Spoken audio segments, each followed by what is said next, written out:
We're in 2 Samuel 19. We've been going through this book, as y'all know.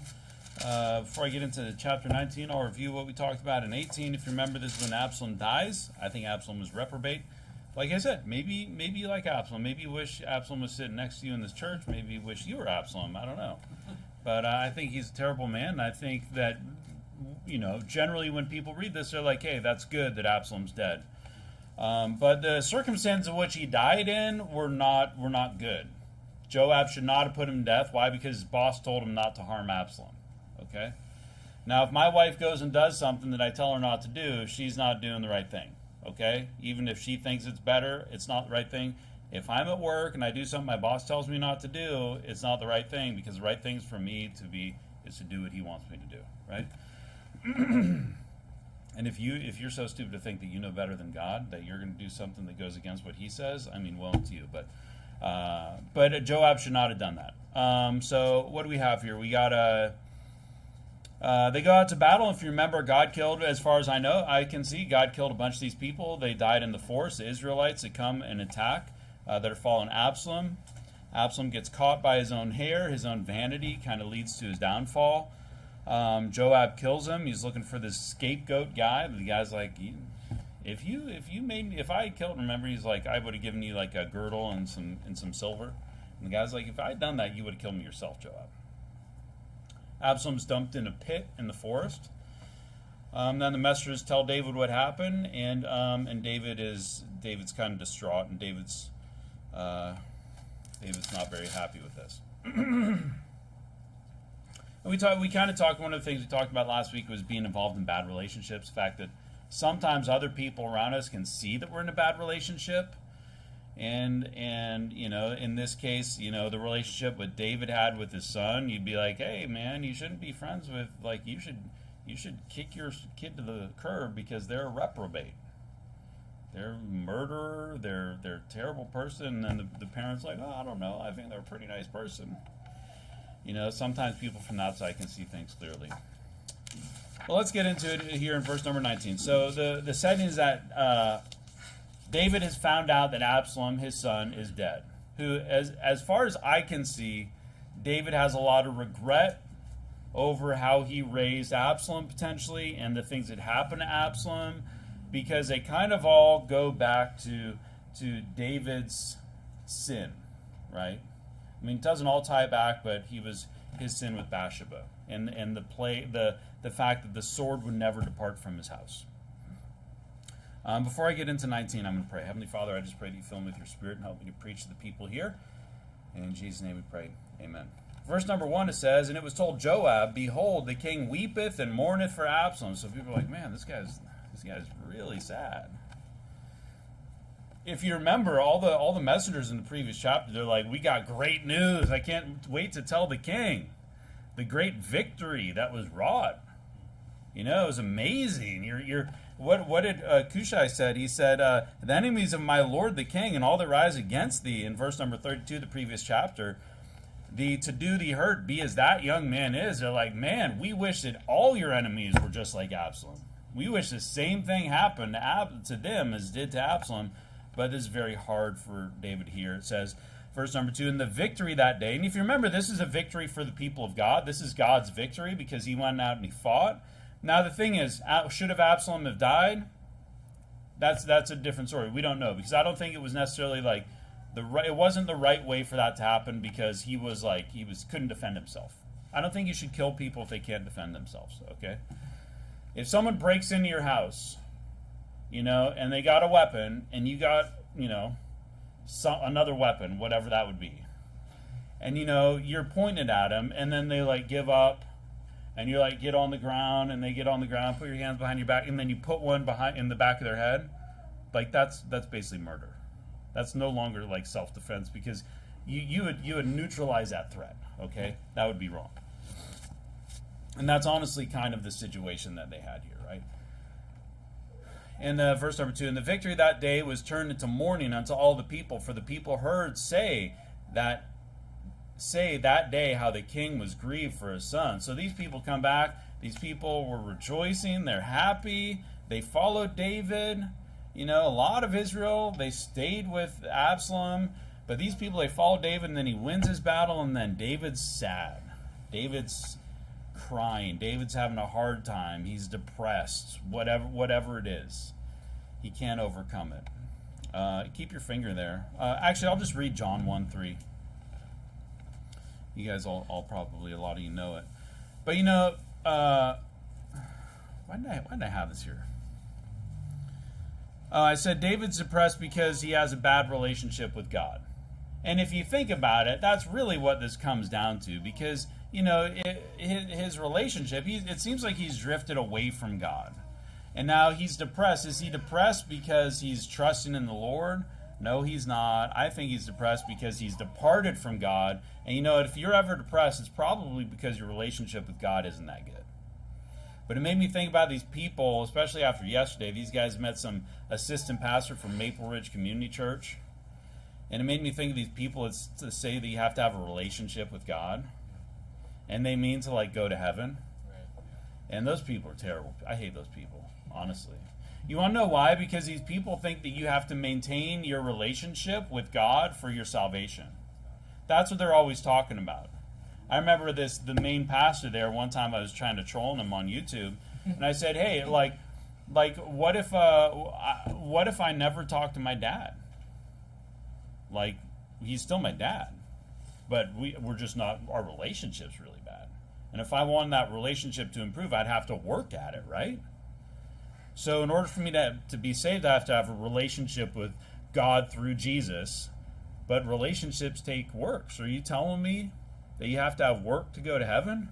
And then he's like, well, you have lots of good questions. You should call me. And it's just answer the question.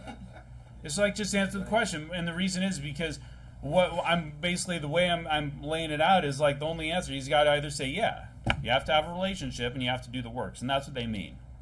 You have to do all these things. And people start bringing up this relationship garbage. Hey, we should have a relationship with God. You should talk to him, and you should serve him, and you should sacrifice for him, and you should do all these things to maintain your relationship with God, But the thing is we don't do those things to go to heaven. And that's what these people are talking about. And it's you got to have a relationship with God. And that's why I went to John 1:3. It says, all things were made by him, and without him was not anything made that was made. Everybody's got a relationship with the Creator. Because everyone was created. They're all the creation. You can't say that people, every single person in this world, Jesus is already their Lord, and they already have a relationship with him because they were created by him. Their relationship just sucks. All these unsaved, reprobate people, they're all the creation of God. Jesus is all their Lord. Jesus is their Savior. They've just not accepted him as such, right? So a lot of this stupid word stuff that these people throw around is just garbage. We should have a good relationship with God, but the people that talk about that and focus on that, they're not saved. Okay?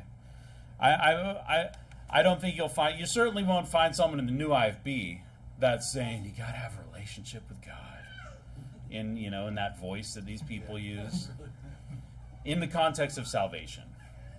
No, you get saved and then you have a good relationship, okay? Then you work on your relationship with God. Don't put the cart before the horse. Verse number 3 in 2 Samuel 19. And the people gat them by stealth that day into the city. Gat them by stealth means they went in, they got in, stuff like that. They got themselves stealthily that day into the city, as people, being ashamed, steal away when they flee in battle. So they're victorious. And they have to they're behaving themselves like they're fleeing away with their tail between their legs from a losing battle. Why? Because that's what David has done. David's basically made them feel ashamed. Verse number 4, but the king covered his face, and the king cried with a loud voice, oh, my son Absalom, oh, Absalom, my son, my son. And he's like, I have here Debbie Downer. He's a total Debbie Downer, right? And we should not bring, this is one thing I've learned, I've kind of thought about more recently. We need to not bring others down. I kind of have I don't work very hard to hide my emotions most of the time. But sometimes you don't need to show your emotions. Do you know? That's what I've realized. Sometimes it's very important. You got young families in here. You don't need to show your spouse that you had a bad day. You don't need to make your kids don't need to know that you had a bad day. Sometimes you can just have a bad day and then go home and try to be happy and put a smile on your face and leave that stuff at home. Hey, David, I know you're not feeling very good, but a lot of these people that died, I think some of his people that followed him died. I don't think it was like not a single person that followed David died. I think that's the vast majority of the people that died were with Absalom, but I'm sure some people died. But even if they didn't die, they risked their lives. They went into battle for David, and then he's crying and moping and feeling sorry for himself because of Absalom. It's like, hey man, why don't you go out and he's going to stand in the gate and just say, hey, we won a great victory, good job, and then you go into your room and you cry your eyes out. Okay? Keep that to yourself. Sometimes we need, as men, as leaders, whatever you are, you need to hide your emotions. Like at my work, my boss is always dealing with like lawyers and accountants and all this stuff all the time. He's got like his mom in a care home because she's got like dementia and Alzheimer's, and he's got all this stuff. But when he comes to the office, like he's like excited. He's like positive for things. Hey, that's a good example for me. I'm like, man, hey, if you're going to be an entrepreneur and start your own business, you're going to have to look on the sunny side of things. Let me tell you something. Because otherwise you're going to be like, how am I going to pay these people? Right? But sometimes we need to make sure that we don't bring others down and that we can hide our emotions sometimes. Guys, when you come home from work, sometimes ladies, you need to hide your emotions too. You're not having there's no sense, we don't always need to bring people into our problems. You know what I mean? Leave work problems at work. Be able to be happy when you're with your family. Be able to be happy when it's your job to encourage and motivate people. Can you imagine if the boss always comes to work and there are a lot of bosses like that, and they're just angry and they're mad and they're depressed and they got this negative outlook? Who's going to want to work for them? You're going to be like, this company is going to crash and I need to find a new job. So he's bringing people down. Verse number 5. And Joab came into the house to the king and said, thou hast shamed this day. So he's going to basically rebuke David here. Joab's going to go in and essentially tell David the truth. Well, let's just read it. And Joab came into the house to the king and said, thou hast shamed this day the faces of all thy servants. And that's exactly what happened. They're trying to go into the city by stealth because they're ashamed of themselves. Which this day have saved look at this, they saved thy life and the lives of thy sons and of thy daughters and the lives of thy wives and the lives of thy concubines. Now, I'm not sure if all this is true, but you know what? You think Absalom would have let everyone live? I don't think Absalom would have let all of David's family live. He already killed one of his brothers. Maybe he would have killed the others too. In that thou lovest thine enemies and hatest thy friends, for thou hast declared this day that thou regardest neither princes nor servants, but this day I perceive that if Absalom had lived, and all we had died this day, then it had pleased thee well. That's basically, you can imagine, that's how the people feel. They're like, why do we even go out for David? We go out and we fight for him, we risk our lives to save him, because we want him to rule over us, and then he's just sad all day? Like, what in the world? We should just join up with Absalom. We would have been better off that way. Now therefore rise, go forth, and speak comfortably unto thy servants. For I swear by the Lord, if thou go not forth, there will not tarry one with thee this night, and that will be worse unto thee than all the evil that befell thee from thy youth until now. Then the king arose and sat in the gate, and they told unto all the people, saying, behold, the king doth sit in the gate. And all the people came before the king, and Israel had fled every man to his tent. So I basically just signifies that he's kind of like moved on. He's like, hey, way to go, guys. It's like he's encouraging them. When they see him up in the gate, they're like, oh, maybe he wasn't crying. Maybe he's like, way to go, guys. I don't know what he's doing. But David basically made the people feel bad for sacrificing themselves and putting their families in danger, because I'm sure a lot of these people's families, they followed with David, right? And so Joab, you can go to Proverbs 27. Joab does tell David the truth, But if you and you kind of think that like, hey, this is a good thing that Joab is doing, but at the same time, like he's sharply rebuking David. But Joab also put David in this situation because he killed Absalom when David told him not to kill Absalom. So it's kind of like Joab caused a problem, but then he's fixing the problem by doing something that's inappropriate. Because why is he? I mean, that's a pretty harsh way to talk to the king. Right, that you shamed everybody today. You know, hopefully you're not going up to your pastor and talking to him this way.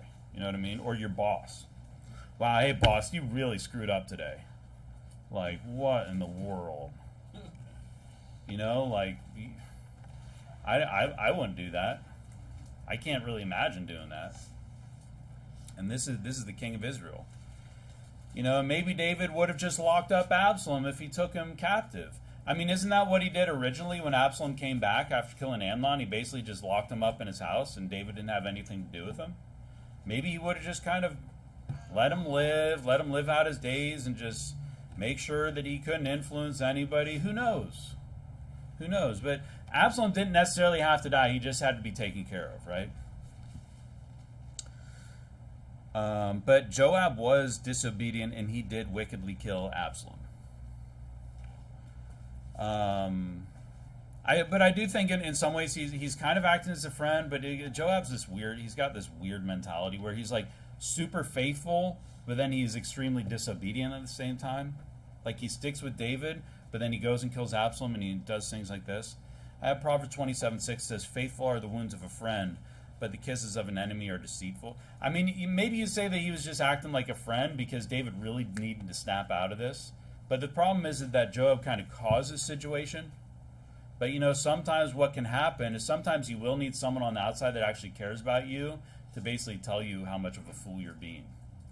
And sometimes your friend telling you that you're doing something stupid is going to hurt you, right? That's what that verse is saying.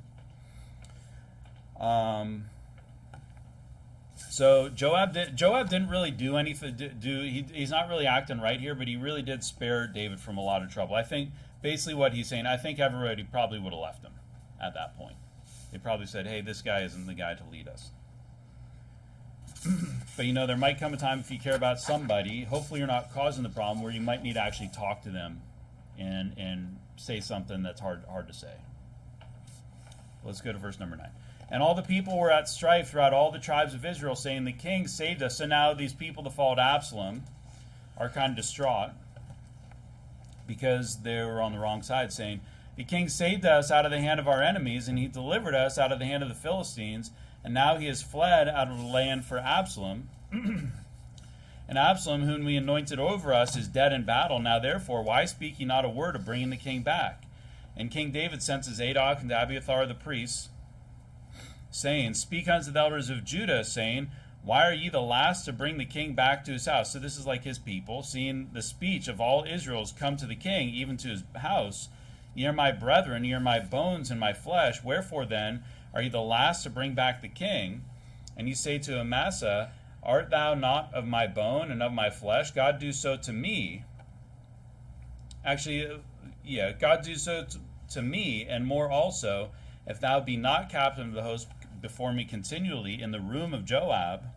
And he bowed the heart of all the men of Judah, even as the heart of one man, so that they sent this word unto the king, return thou and all thy servants. So the king returned and came to Jordan, and Judah came to Gilgal to meet the king, to conduct the king over Jordan. So I kind of see that David's kind of back to playing politics and being a leader and working with the people.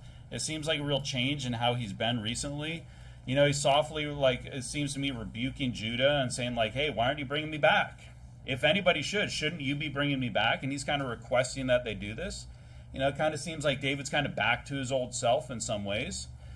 And Judah does step up and is gonna take him back. But you know what's interesting here in verse number 13 is Amasa. If you remember him, he was like I think the cousin of Joab, and he was actually the leader over Absalom's men. In verse number 13, David's basically saying, "Hey, Amasa, you're going to replace Joab. I want you to lead my guys now." Right? That's what he says. if thou be not captain of the host before me continually in the room of Joab. And it shows me that it seems like David's lost trust in Joab at this point. Whatever happened, especially when Joab talked to him that way, possibly, like I said last week, it's not clear to me that David ever found out that Joab actually killed Absalom. Maybe he did. But whatever it is, to me, it seems that David has lost a lot of trust in Joab. And I think that's a lot because Joab really overstepped here, right? That's kind of, for some reason, it's like he got a little bit too comfortable getting out of line and doing things that are not his responsibility, like rebuking the king.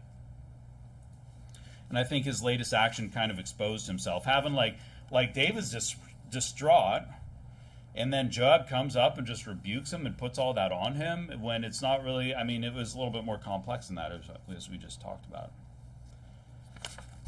Go to 1 Samuel 13. Let's go there. In overstepping, going out of bounds, it's going to it catches up with you. You go to work and you start acting like you're the boss and telling people what to do. My son used to have this woman that worked there, and she would always go around and try to tell him how to do his job and what to do and where to work and things like that. And it's and he's like, that's not your job. I don't report to you. And what happened to her? She's still working there? She's not working there anymore. Because a lot of times people don't really like it when you get out of line and you start doing things that you're not supposed to do, that aren't your responsibility. You start taking, putting yourself in places that you don't belong. Who was it? Was it Pastor Jones? I think in Pastor Jones, I heard this 2 years ago or a while ago. He said that because he has a full-time job. And he was running late for church. And I don't know the whole story. This is just what I remember from a sermon or something. And he was running late, and he called, and some guy, one of the guys who's, I'm sure, no longer there, was like, man, it was good. If you didn't show up, I was going to have to preach. And it was like, you don't make decisions like that. It's like on Sunday morning, if Brother Wynn doesn't show up to church, Brother Wynn, Sister Queen don't show up. Service doesn't start. Service starts, I'm going to be like, who started? It's like we were talking about, I got to apologize to Brother Dick because there was a little miscommunication about the soul winning and the Burnaby thing earlier. Brother Dick, I apologize for that. Overreacted. I thought he was saying that we were going to start soul winning in a different city. And that's like, who decided that we're soul winning in a different city? Does Brother Wynn have a problem if we soul win somewhere else? Absolutely not. But all of a sudden now we're knocking a new city. It's like, whoa, that would be wrong. Because that's my responsibility, right? So anyways, this guy was he was going to preach in the place of Pastor Jones just of his own volition. That's overstepping. That's someone thinking that they're that guy and they're not. You know what I mean? We also have Saul here, 1 Samuel 13, verse 8. It's a good example here. And Samuel said to Saul, thou hast done foolishly. Thou hast not kept the commandment of the Lord thy God.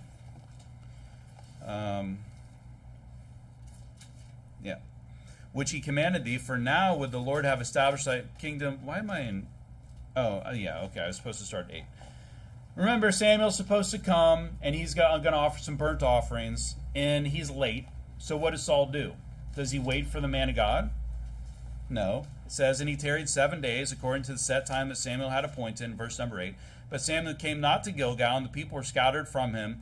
And Saul said, bring hither a burnt offering to me, and peace offerings. And he took the burnt offering, and it came to pass that as soon as he had made an end of offering the burnt offering, behold, Samuel came, and Saul went out to meet him, that he might salute him. And Samuel said, what hast thou done? And Saul said, because I saw that the people were scattered from me, and that thou camest not within the days appointed, and that the Philistines gathered themselves together at Michmash. Therefore said I, the Philistines will come down now upon me to Gilgal, and I have not made supplication unto the Lord. I forced myself, therefore, and offered a burnt offering. And sometimes these people are just waiting to force themselves. I'm sure this guy at Pastor Jones' church is just waiting to force himself to get up and preach that sermon, in front of all the people. Get up and start doing this song leading and say, let's start service now. Let's start. He'll just figure it out when he comes in. The pastor will just figure out what's going on when he comes into his own church. And Samuel said to Saul, thou hast done foolishly, thou hast not kept the commandment of the Lord thy God, which he commanded thee. For now would the Lord have established thy kingdom upon Israel forever. And then it says, but now thy kingdom shall not continue. The Lord has sought him a man after his own heart. That's David, and it goes on. So we got to be careful that we don't overstep. At work, I'm very sure to make sure that I don't do things that my boss is supposed to. I've worked on projects before, and it's like, I think we should do things differently. I think we should fire that guy. I think that we should not give this guy any responsibility. Not my boss, but some other guy. I think that this guy is ruining everything. And I go to my boss, and I express my opinion. Come respectfully. I say, hey, I think, I'm a little concerned. And then it's on him. Why? Because it's not my place. It's his business. And if I have that big of a problem, what should I do? Just start going around and saying, hey, buddy, you're fired. And he's like, what? You can't fire me. I'd be like, but you're fired. I can't do that. I would have to find a new job. If I'm not willing to put up with that, I find a new job, right? Otherwise, I'm overstepping. So here's a couple things. We go to 1 Timothy 5:1. We'll look at church examples because that's easy. We can think about work examples and stuff like that, but we're in church, so we can look at examples in church.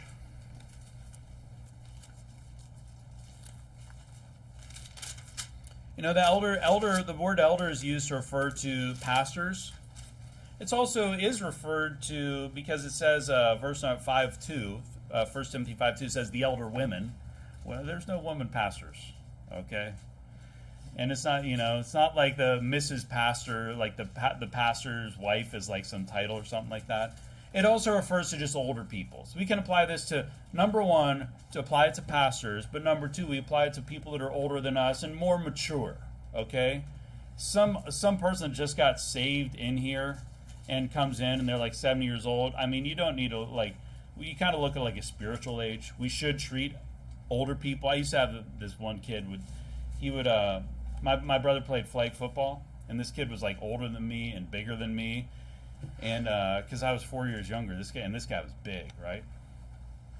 And we'd be messing around. He'd always be like, respect your elders, respect your elders. I'd be like, you're messing with me. I'm 4 years younger, but he would always say this.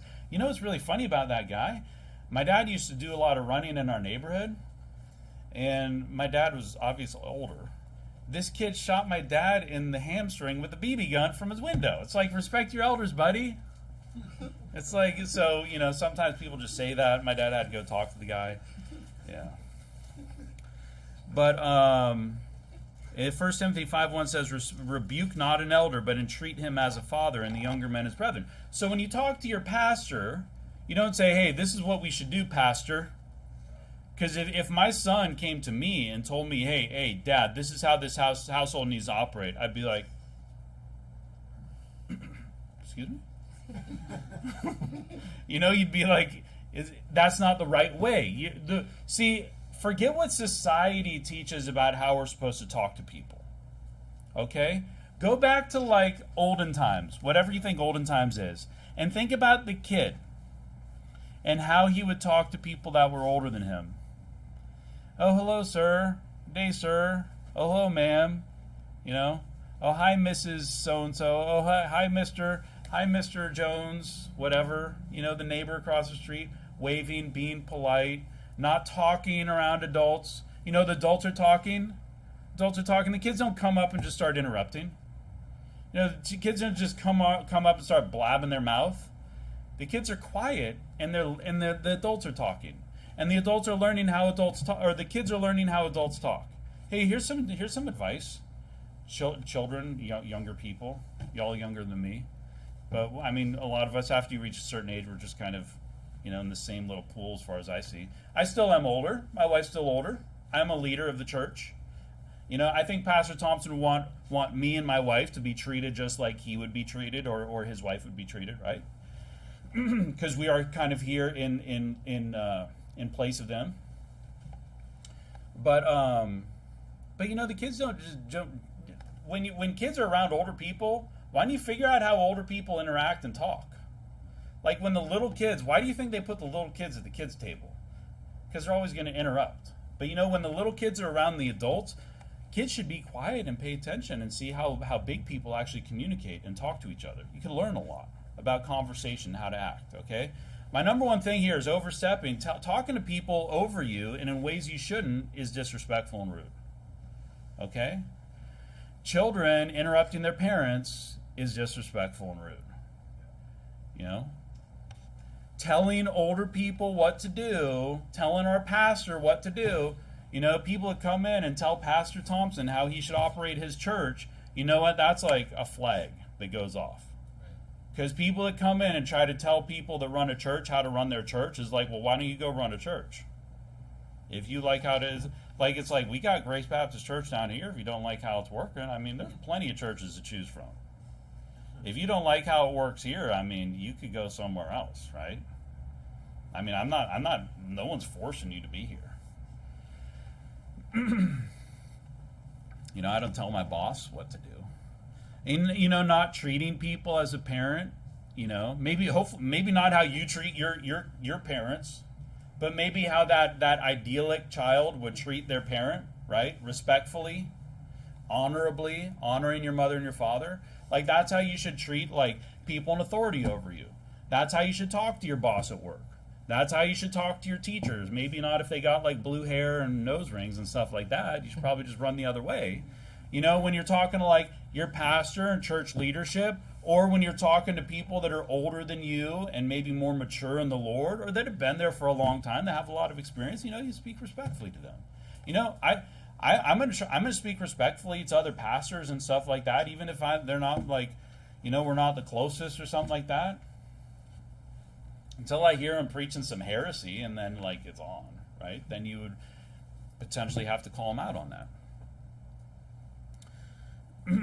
You know, we got to treat people older than us and in authority over us, you know, respectfully. Not interrupting, listening to what they have to say, things like that. Or assuming authority, acting like you know more. I mean, this is what kids do all the time. They act like they know more. It's like, I've been around for 40-something years. I've seen a lot of things, and yeah, I might be wrong about a lot of things, but trust me, I know how the world works in a lot of ways. I didn't see the YouTube video about that. I missed that video, but you know, and I know a few things, because I actually seen real life before. Yeah, I've actually been out there, you know. And hey, I'm not undervaluing what young people have to add, but you know, we need to make sure that when we're talking to people that are older than us, that we're respectful, and that we understand that they have experience, and that we're not like assuming authority over people that we don't deserve, right? Trying to, like, you know, people that come in, they want to change how the church operates. Like, I don't appreciate that, because the church has kind of been operating in a certain way for a while. You know, we don't follow like some evangelical Christian church methodologies, whatever that is. I mean, they're not even evangelizing. I don't know why they call it, oh, I'm an evangelical. It's like, you don't evangelize. What does that even mean anyways? Just sounds nice. They like the sound of it. It's like this MRCC, they're like gospel-centered. It's like, you don't even have the gospel. What does that even mean, gospel-centered? Like, what a stupid, it's like buzzwords. It's like some marketing. They went to like a marketing website and they typed in a bunch of like Bible words, and then it makes one of these word bubbles. And then they just like take that or something. But where was I going with this? Oh, we follow like the new IFB church. You know, we might do things differently than your old IFB church. We're going to do things differently than Victory Church here and whatever, God's Hand Church and One Love Church and, you know, Bulgarian Church and whatever church there is out there. We're gonna do things a little bit differently, because we have like the framework of the new IFB, and there's things that we do different, right? We like fellowshipping with new IFB. I'm not interested. We're not going to have stuff where we fellowship with people from like unsaved churches. Did you know that? I'm not interested in being like, oh, you're Christian? You go to MRC, Maple Ridge Community Church? Oh, that's awesome. We should hang out together because you're Christian, right? Like, those are some of the worst people in the world, are these people that call themselves Christians and they're not. you know. So anyways, we follow like new IFB type stuff. And we got this meme over here. I don't know what my time is. I'm kind of ranting. We got this meme over here. It's the duck. The duck in the bath, and it says, "Splish splash, your opinion is trash." I really like that one. You know, you got to understand, sometimes that's just the reality of the situation. It's like I worked with this one guy. He worked in supply chain, which is like logistics and purchasing and ordering and stuff like that. And he reported to me.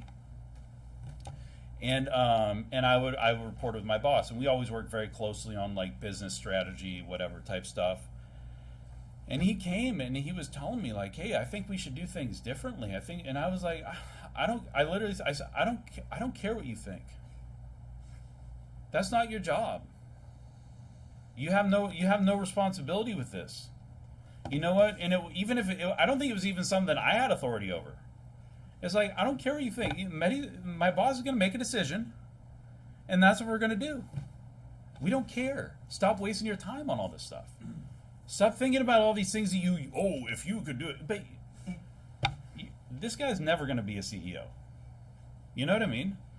Like a lot of people, they want to do things differently. It's like, you can do that when the time never happens ever in your life.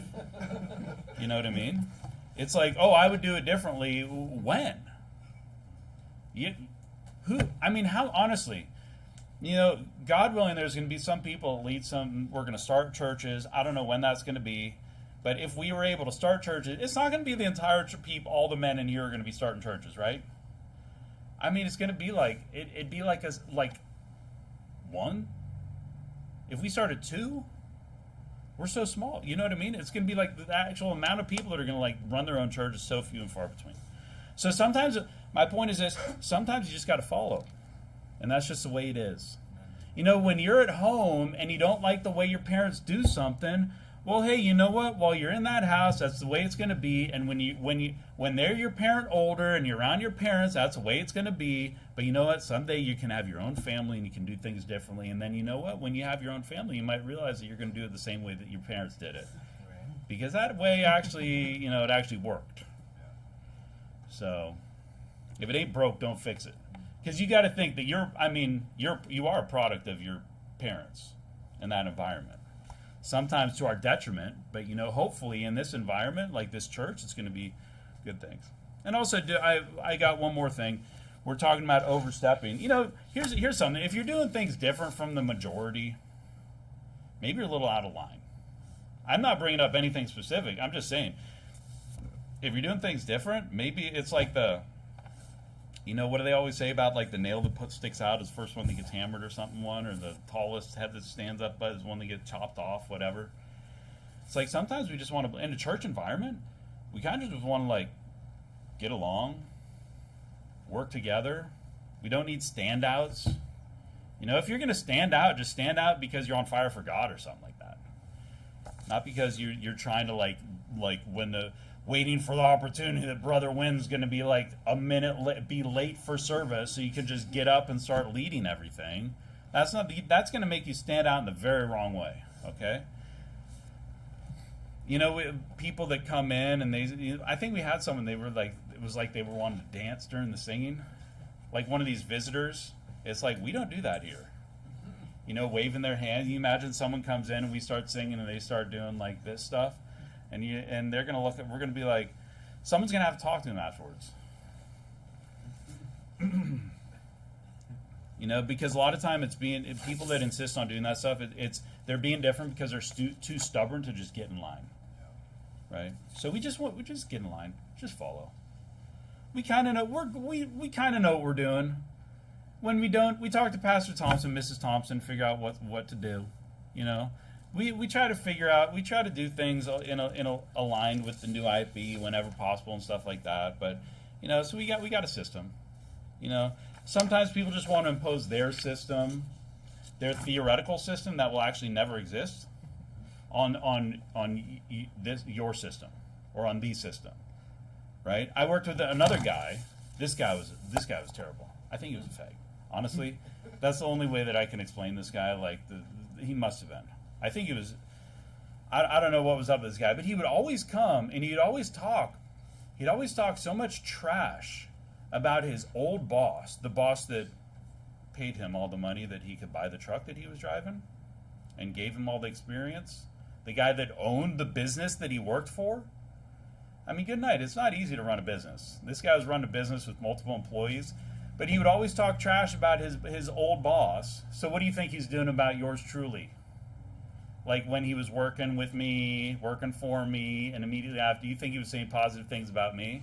No, because I know what he's doing. But you know what he'd always do? He'd always talk about how we used to do things. Oh, my old company, this is how we used to do things. And it's like, but we don't do it that way here. I worked with another guy, and we would build these, sorry I'm ranting, but he would build these, we'd build electronics. Pretty complex electronics. Sheet metal parts, molded parts, motors, sensors, screws, all these things, and you would put it together. And usually what we do is you got like screws, you got a bin of like 1,000 screws. And you have bins of all your parts, and then you just take it, you put it together, take it, put it together, it's all segregated, right? And this guy's like, no, that's not how we should do it, even though that's how like production works. Because I worked in like high tech. I worked in medium, high volume manufacturing. That's how it actually does work. Foxconn, that's basically how it works. Okay, you know Foxconn? Taiwanese, Chinese company that makes iPhones. That's how it works, okay? They got a little desk and they got all their parts and they build their little widget and they do that day in and day out for their forever, right? Like their little thing. And this guy's like, no, what we should do is we should make a kit of all the parts and we should put it together. And I said, that's a terrible idea. It's a terrible idea. It's a bad idea. Over and over. And then eventually I'm like, hey, you know what? Let's try it out. He spends all this time trying to do that, and it's a total failure because he's taking like 3 screws and putting them in a big box, 2 screws, putting them in different screws in a big box, 1 little screw, and these are like 440s, M3s, like that's a tiny screw. Putting in a box, a washer, putting in a box with like folded corners, cardboard box with folded corners, and then you got to go in. Have you ever tried to dig around in like a bin of Legos for that one part? Yeah. It's tough, man. Sometimes you're like, I don't think it's in there. And it's like, I just opened the bag, but I don't think the part, I think Lego screwed up. But it's in there. And it's like we had to try this out, and it's like, see, it's a terrible idea. You thought it was such a good idea, but it was terrible, and you just actually cost the company thousands of dollars for your dumb idea. Okay? You know, sometimes people think that their system is better, but the existing system is actually better. Anyways, let's try to move on. I'm like Pastor Thompson. We're only a third of the way there. Let's try to breeze through this. It's going to be a 3-hour sermon. I went long this morning, too. I don't know what it is. Maybe I'm getting sick again. Maybe that's what it is. Maybe I'm a little delirious today. Verse number 16. And Shimei, remember this guy? He's cursing, railing on David when he was leaving at the beginning of this whole ordeal. And Shimei, the son of Gera, Benjamin, which was of Bahurim, hasted and came down with the men of Judah to meet King David. So he wasn't, he wasn't expecting David to survive this, right? You know he wasn't. So what's he doing? Kissing a little butt now. That's what he's trying to do. And there were 1,000 men of Benjamin with him in Zebah. Oh, so who's Zebah rolling with? Zebah and Shimei. Pretty good crew, right? Is that the crew you want to roll with? Who are your boys? Shimei, the railer, and Zebah, the greedy servant. And his 15 sons and 20 servants with him, they went over Jordan before the king. And it's like, why is he here? Why is this guy here? Probably because he's afraid of getting what he deserves. Because remember when at first David's like really distraught and emotional, he's like fleeing and he doesn't do anything because it's kind of like maybe David's like, I deserve this because I'm this is like just a punishment from God. But now Shimei is like, ooh, I did wrong. I think he actually explains himself, doesn't he?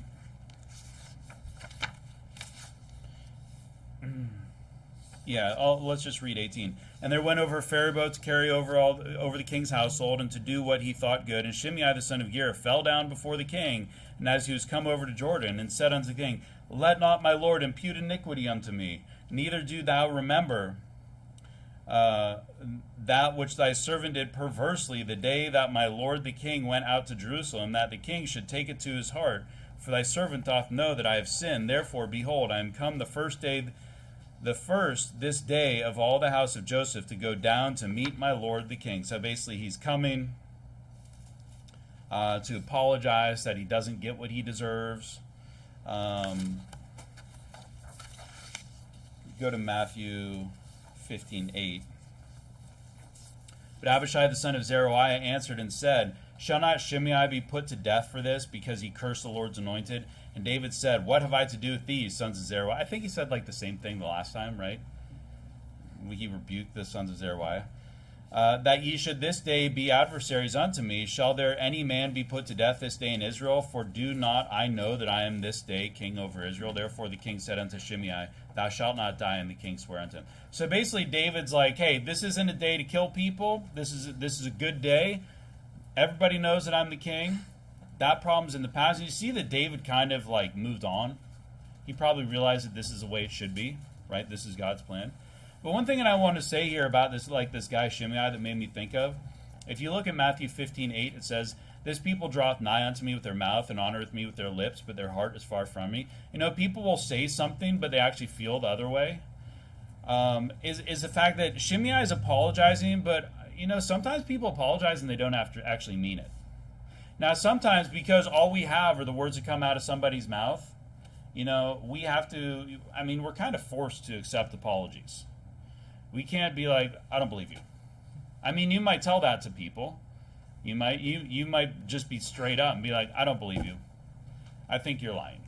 But, you know, like when it comes to church discipline, it's like if someone comes and apologizes, who am I to discern someone's heart and whether they are really, truly, like, repentant or not over some transgression they committed? You know what I mean? It's like you, all right, you're saying the right thing. All right, it's okay. But, you know, sometimes people apologize, but you know they don't really mean it. And I think that's kind of how it is with Shimei. Because if you look at him, I mean, he was like a lunatic before. Chasing after David, like throwing stones and stuff. And now he's just on his knees like I'm a changed man. No, you just realize where you're at. You're on the wrong side. You know, you think Shimei would have apologized if Absalom was around? If Absalom had captured David? You think Shimei would have run to David and be like, David, I'm so sorry. I never should have said those things. See, that would be a true sign that he actually felt sorry for what he did, that he would apologize regardless of what happened. That he actually would have gone to David or sent him a note, you know, or he actually would have gone out into Mahanaim and actually with, what's her name, Maker and this guy Barzillai, and actually, you know, taking care of David. That would have been a sign that he actually felt bad for what he did, but he didn't do any of those things. You know, sometimes people just feel sorry for themselves. This happens with kids all the time. You know, all the time with kids, you're like, you better not do it again or I'm going to spank you. They're like, no, I'm sorry, no. And you know why they're crying? Because they don't want to get spanked. They're not crying because they feel sorry for what they did. That's why you can't give in to the tears, folks. They need to get the punishment. You know, all these people, they just feel sorry for themselves, like these celebrities that get caught doing all these terrible things. You know, these YouTubers and all these, they don't actually feel bad for what they did. They don't regret what they did. They feel sorry for themselves and for the lost opportunities and the effect on, you know, on their family and their it's like a personal thing. They don't actually feel like care for the people that they talked against, for instance, right?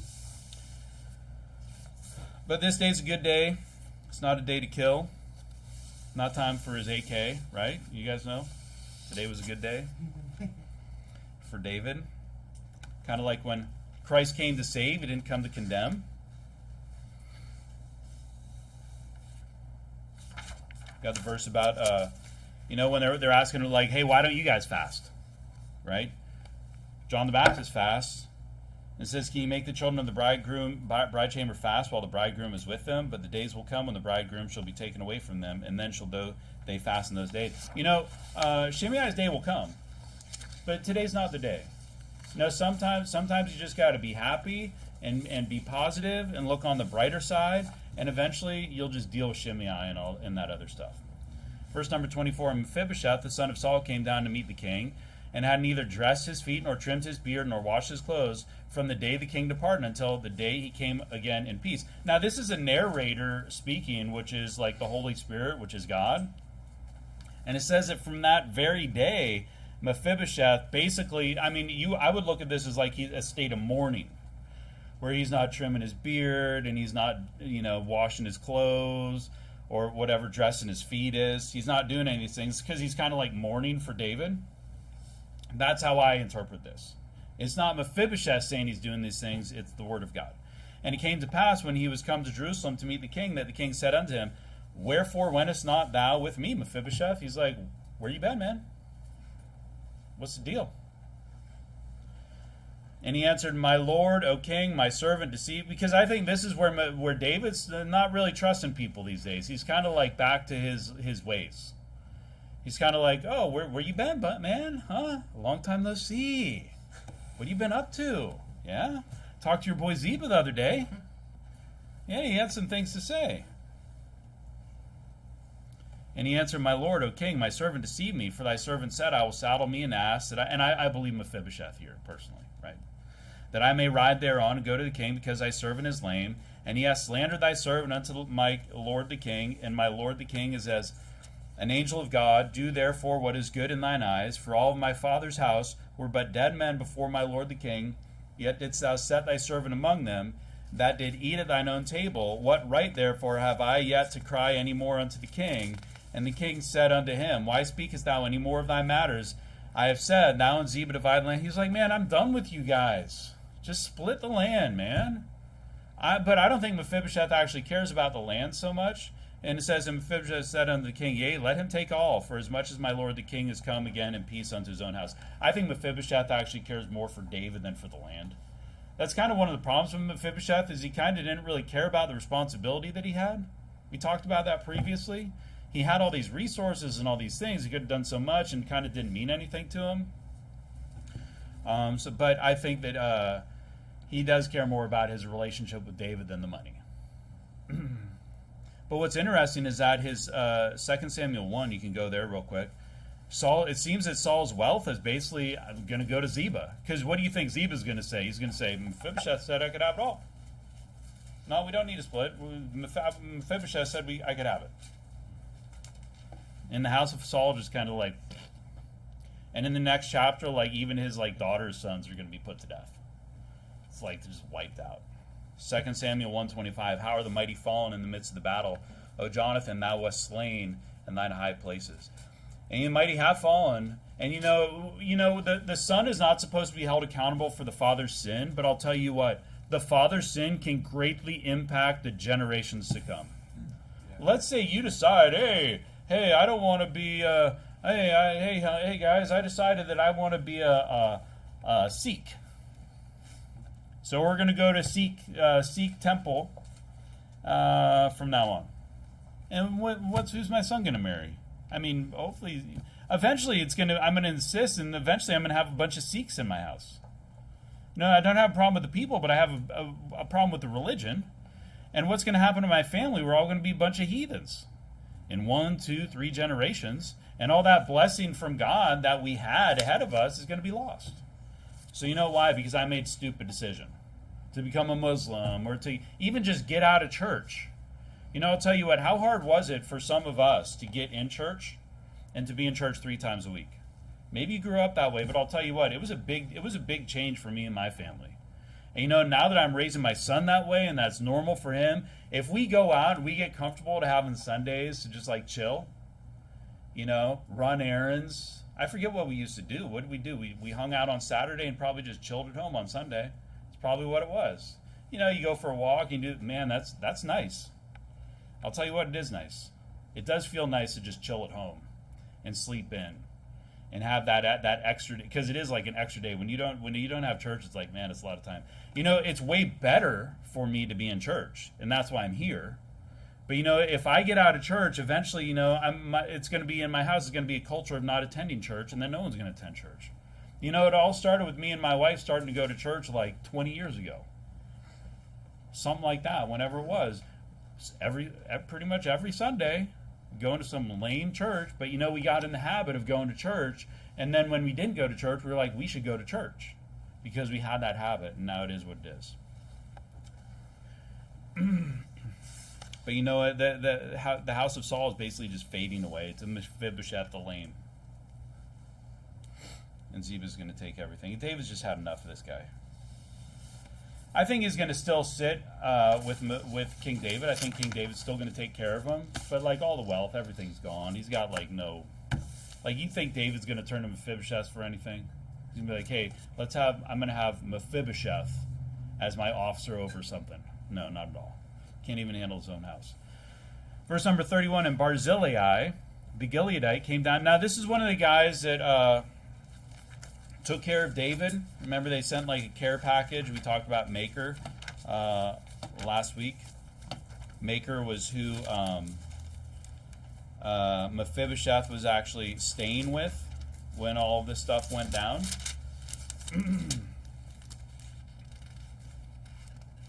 I think it was chapter 18 or something like that. But anyways, he was one of these guys, so he's a good guy. Now Barzillai was a very aged man, verse number 32, even 80 years old, and he had provided the king of sustenance while he lay at Mahanaim, for he was a very great man. And the king said unto Barzillai, come now unto me, and I will feed thee with me in Jerusalem. So he's basically saying, hey, come and eat at my table. I'll take care of you. I'll give you honor in my kingdom. And Barzillai said unto the king, how long have I to live that I should go up with the king unto Jerusalem? I am this day 80 years old, and I can discern between good and can I discern between good and evil? Can thy servant taste what I eat or what I drink? He must have had COVID. Anyone in here still lost your sense of taste and smell, or am I the only one? Good night. I still can't smell things. Can I hear any more the voice of singing men and singing women? Wherefore then should thy servant be at a burden unto my lord the king?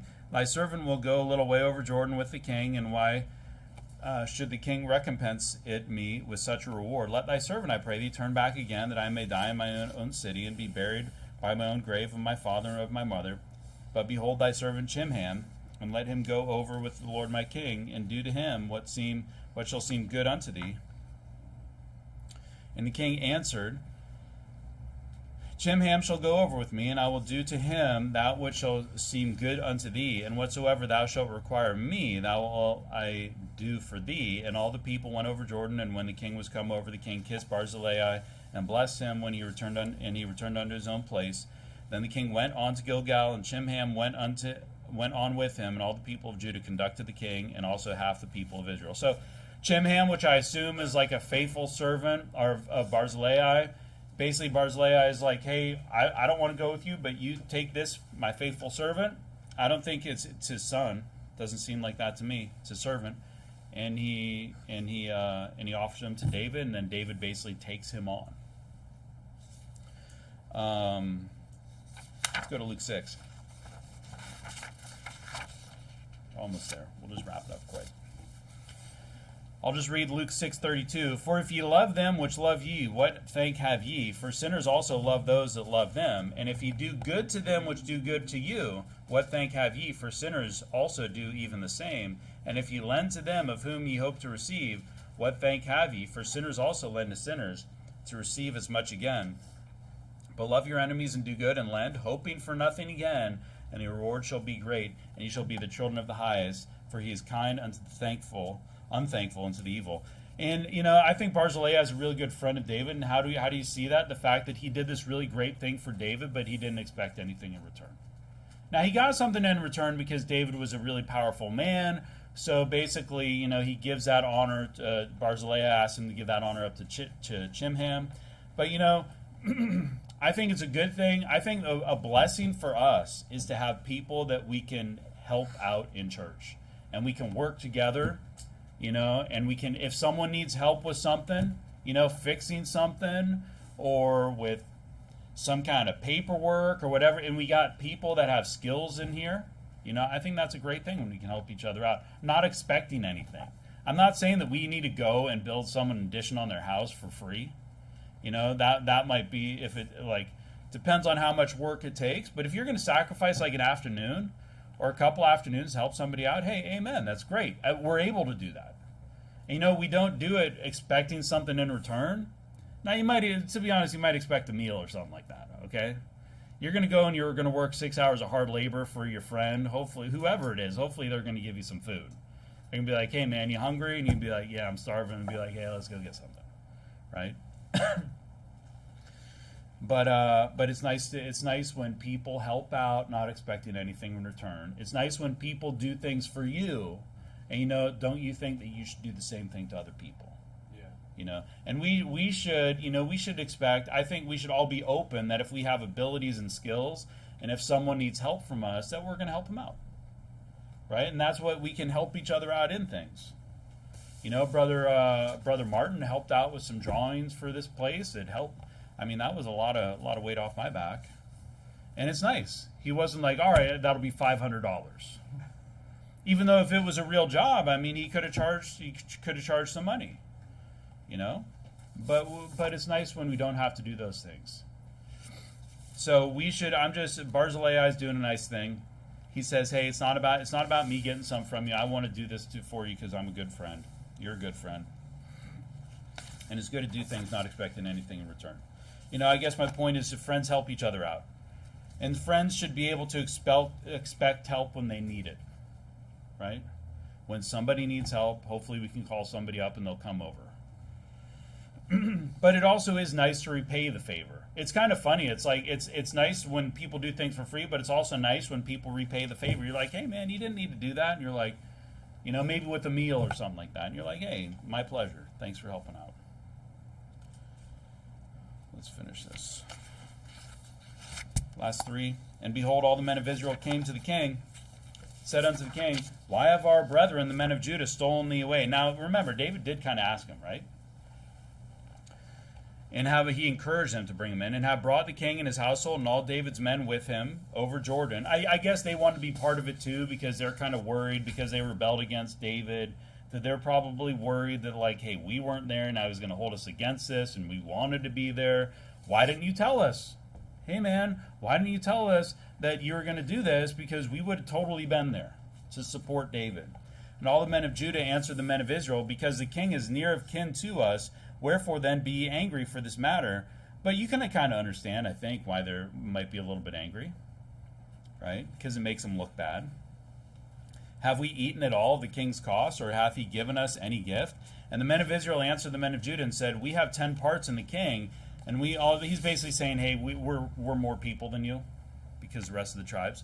And we have also more right in David than ye, and then did ye despise us, that our advice should not be first had in bringing back our king? And the words of the men of Judah were fiercer than the words of the men of Israel. So I think this is just like a problem that honestly didn't really need to happen.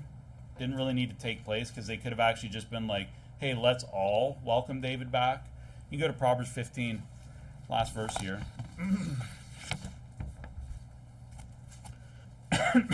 I don't think Judah's necessarily wrong, but I think the way that they reacted with these fierce words is probably not, could have prevented some problems that's going to happen in the coming chapter.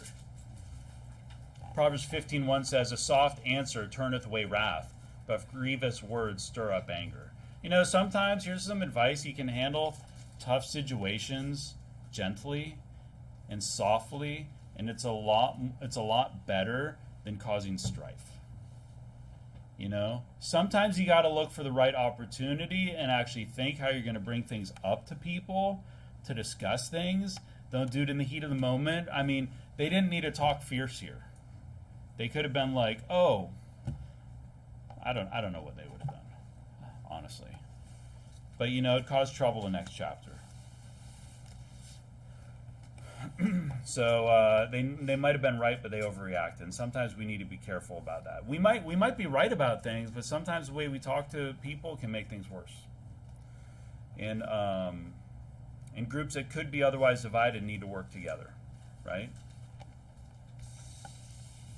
Sometimes we talk about different churches. Now, we're going to work together for the most part, new IFB churches, okay? That's just how it's going to be. We got one other one over in Manitoba, technically. We got some friendly churches, right? But we're not going to yoke up with Grace Baptist Church or Anchor Baptist Church and things like that, okay? Like, we want to know that, like, 99.99% of the doctrine and the teaching is, like, identical, okay? But other than that, within that, we should all be working together. We should be supporting each other, things like that. You know, because there is a bigger purpose. And here the bigger purpose is basically just bringing David back and reuniting. They get caught up in battles and wars and, like, little... they're just trying to be the bigger guy. They're like, oh, we got a bigger part in David. Anyways, I'll wrap it up. I went over again. God wins his great victory. David's sad. But then Joab kind of rebukes him, but he shouldn't have had to rebuke him because he shouldn't have disobeyed David in the first place. Things probably could have worked out a lot smoother, and David wouldn't have been so distraught. But David really brings everyone down, makes all these people ashamed, all these people that basically risk their life to save David and his family. He makes them ashamed, so then David rebukes him, and then David basically receives a correction, but then he's like, I don't trust this guy Joab. And that's going to cause problems. But he starts to kind of doubt people. He's had enough with Mephibosheth and all of his nonsense, and he's just so lazy and he doesn't do anything. He couldn't even send a note to David, you know. I mean, he was literally with Maker. He couldn't be like, Mephibosheth couldn't be like, hey Maker, can you tell David that I'm with him 110%? Because you're going to see him, right? He could have done something like that, but he didn't. You know, sitting out and not doing anything can cause problems. Sometimes I think we saw this before. What was it? Hushai? Why does that name come to mind? What was it? Yeah, he had to stay up against Ahithophel, right? He had to say something. Sometimes you got to say something, okay? Mephibosheth, you can't just sit in your room all day. Sometimes you got to actually do something, okay? I don't care how busted up your feet are. And then Barzillai helps out David, and I think the point there is that we can just, we should help our friends. We should be willing to help our friends when they're in bad situations, not expecting anything in return. For that, let's pray. Heavenly Father, thanks so much for this day. I just pray that you get us home safe. Bless us as we go. In Jesus' name we pray. Amen. All right. Let's close with one last